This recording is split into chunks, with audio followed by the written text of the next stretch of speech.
hello friends আজি লৈ আইছো স্টাৰ্টাৰৰ এটা ৰেচিপি লিভাৰ ফ্ৰাই খাই কোনে কোনে ভাল পায় বাৰু মোৰ ঘৰত অলপমান মাটনৰ লিভাৰ আছিলে এখিনি সৰু সৰুকৈ কাটি লব লাগিব আৰু লগতে আমাক লাগিব 4টা পিয়াজ মিহিকৈ কাটা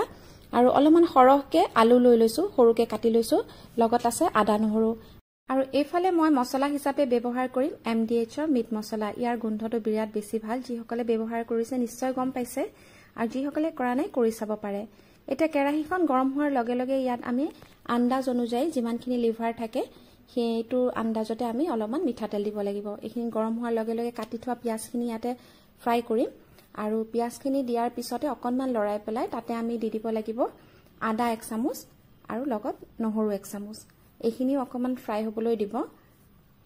তাৰ পিছত আমি ইয়াতে দি দিব লাগিব কাটি থোৱা লিভাৰখিনি এইখিনিও আমি অকনমান লৰাম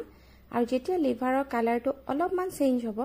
তেতিয়া আমি ইয়াতে দি দিব লাগিব সোৱাদ অনুসাৰি নিমখ হালধি অকনমান জিৰা পাউডাৰ 1 চামুচ ধনিয়া পাউডাৰ 1 চামুচ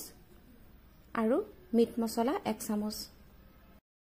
এতিয়া মছলাখিনি মিক্স হোৱাকে ভালদৰে লৰাব আৰু তাৰ পিছত আমি ইয়াতে দি দিব লাগিব কাটি থোৱা আলুখিনি যদি আপোনালোকে আলু খাবলৈ নিবিচাৰে তেতিয়া হলে নিদিলেও হ'ব কিন্তু মোৰ লিভাৰ কম আছিল সেইকাৰণে মই আলু অকমান সৰহকেহে দিছো আৰু এইখিনি আমি ভালদৰে আৰু এবাৰ লৰাম লৰাই পেলাই ঢাকি থম এনেদৰে আমি ঢাকন দি পেলাই লিভাৰখিনি সিজাই লব লাগিব আসলতে যিমান ধুনিয়াকে ঢাকি দিব লৰাই পেলাই হিমান সোনকালে এইখিনি সিজি যাব আৰু এতিয়া এইখিনি যেতিয়া আপোনালোকৰ নমাৰ সময় হ'বগে আৰু আলু সিজি যাব বা লিভাৰখিনি সিজি যাব তেতিয়া আমি ইয়াতে দিব লাগিব সৰু বাটিৰে 1 বাটি টমেটো সস আৰু লগতে দিব লাগিব 1 চামুচ সয়া সস এইখিনিও এবাৰ ভালদৰে মিক্স হ'বলৈ দিব আৰু এয়া আপোনাৰ লিভাৰ ফ্ৰাই ৰেডি হৈ গ'ল এনেদৰে সহজ উপায়েৰে বনাই পেলাই আপোনালোকেও খাই চাওক আশা কৰিছো আপোনালোকে নিশ্চয় ভাল পাব আৰু মোৰ আজি ভিডিঅ যদি ভাল পাইছে তেনেহলে লাইক কমেন্ট শেয়াৰ আৰু সাবস্ক্ৰাইব কৰিবলৈ নাপাহৰিব